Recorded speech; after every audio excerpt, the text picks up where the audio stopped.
Die geloof waardeur ek lewe, saamgestel uit die geskrifte van Ellen White, die wierook van geregtigheid. En wandel in liefde, soos Christus ons ook liefgehad het en hom vir ons oorgegee het as 'n gawe en offer aan God tot 'n lieflike geur. Efesiërs hoofstuk 5 vers 2. Die toonbrode is altyd voor die Here gehou as 'n voortdurende offer.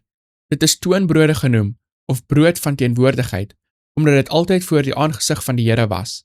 Dit was 'n erkenning van die mens se afhanklikheid van God vir beide tydelike en geestelike voedsel, en dat dit slegs deur die bemiddeling van Christus ontvang word.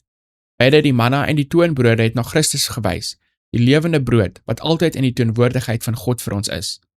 In die offer van wierook is die priester meer direk in die teenwoordigheid van God gebring as in enige ander daad van die daaglikse bediening.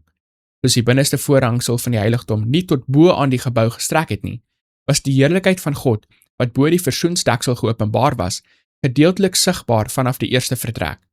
Toe die priester reukwerk voor die Here geoffer het, het hy na die ark gekyk, en soos die wolk van reukwerk opgestaan het die goddelike heerlikheid op die versoensdeksel neergedaal en die allerheiligste gevul, en dikwels albei vertrekke so gevul, dat die priester verplig was om na die deur van die tabernakel terug te trek. Soos die priester in daardie tipiese diens deur geloof na die versoensdeksel gekyk het, wat hy nie kon sien nie, so moet die volk van God nou hul gebede rig tot Christus, hul groot hoëpriester, wat, ongesiens deur menslike visie, namens hulle in die heiligdom daarbo pleit. Die wierook, wat saam met die gebede van Israel opstyg, verteenwoordig die verdienste en voorbidding van Christus, sy volmaakte geregtigheid, wat deur geloof aan sy volk toegereken word, en wat alleen die aanbidding van sondige wesens vir God aanvaarbaar kan maak.